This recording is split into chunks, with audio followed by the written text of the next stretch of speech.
What's one of the best techniques you can learn for catching bass around boat docks?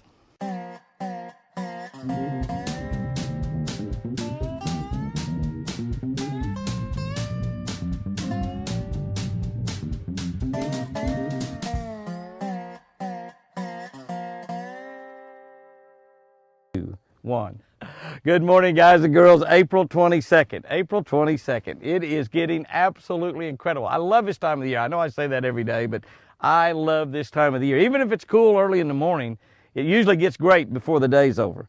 And you know, we have all that wind in March. They talk about March coming in like a lion and going out like a lamb. That means April is generally these nice, beautiful days with light winds, relatively calm water, just absolutely incredible.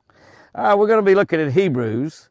Hebrews, that's that verse that reminds all married couples that the man needs to make the coffee. Hebrews. Ooh, I got a look on that. Hebrews, that means the man is supposed to set up the coffee. All right. Hebrews 10:25. This is a long one. You should not stay away from the church meetings, as some are doing. Y'all remember now that I wrote this book years and years ago, and you know what we've been going through here in the United States the last few weeks? Churches that are absolutely closed. We've not closed ours. We did move a few services out to the parking lot and held them in cars, but we've kept ours open every single Sunday.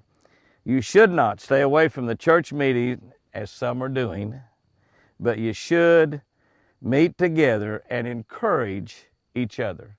But you should meet together and encourage each other. Now, let's see what I wrote about that several years ago. Certainly didn't write about any virus and closing churches like we've been doing right here in America. It's amazing how quickly and easily a bad day fishing can turn into a good one, sometimes even a great one. It's often a tip from another angler that turns a whole day around. So many times in tournaments, I run into my buddies out there. How you doing? How you doing? Oh, man, I'm calling, been calling for 2 hours. Really, I got 2 fish. Well, do this, do that. You know, try throwing a crankbait and reeling them fast. Try change what color spinnerbait you throwing. Change colors. You know, all kinds of little things that can make a huge difference. Turn a bad day into a good one. God wants us in church to benefit from one another. You hear what I said? God wants us in church to benefit one another.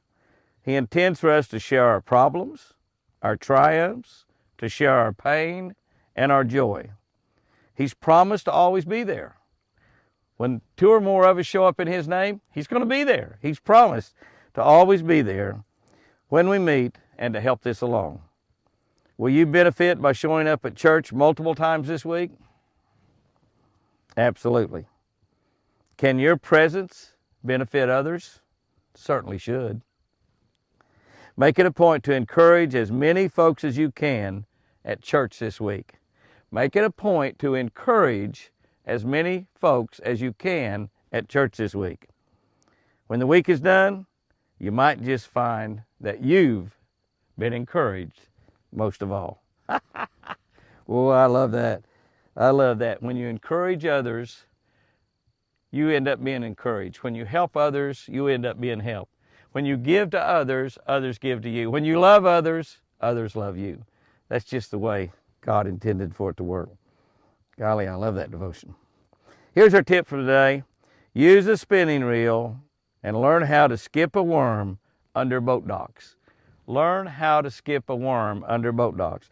And you know, you just about have to use a spinning reel to make that work. There are guys that can skip a worm casting, and I can skip a worm casting relatively well, but it's really difficult to do without getting loose line in your reel. So you really need to use a spinning reel. And you can actually shoot that worm back in there. You know, Wally Marshall kind of protected, my buddy Mr. Crappie kind of perfected the technique of shooting a crappie jig or a roadrunner back up underneath the dock, and where he actually holds it in his hands and he bends the rod and he shoots it back up under there, and it'll hit and skip up in there. But you can do the exact same thing with a worm.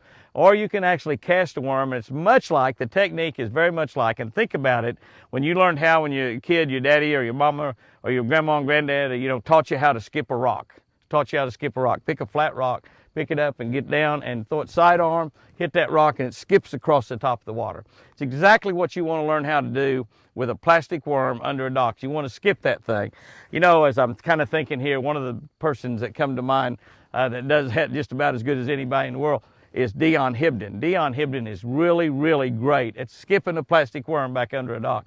Another name just popped into my mind is my buddy Jay Ellis. In fact, Jay Ellis won a couple of tournaments, I think maybe 2 years in a row on Beaver Lake, and that's exactly what he was doing. He was skipping a bait back under a dock.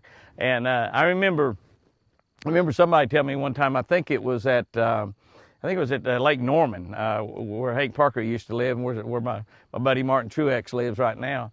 That they went behind Dion. Dion Hibden pulled in right behind them in 2 or 3 docks that they just fished, and they watched him catch fish right behind where they just fished. Just blew their mind. They picked their trolling motor up and left. They said they couldn't stand it. So if you'll learn how to skip up under a boat dock, promise you're going to catch more fish and become a lot better fisherman.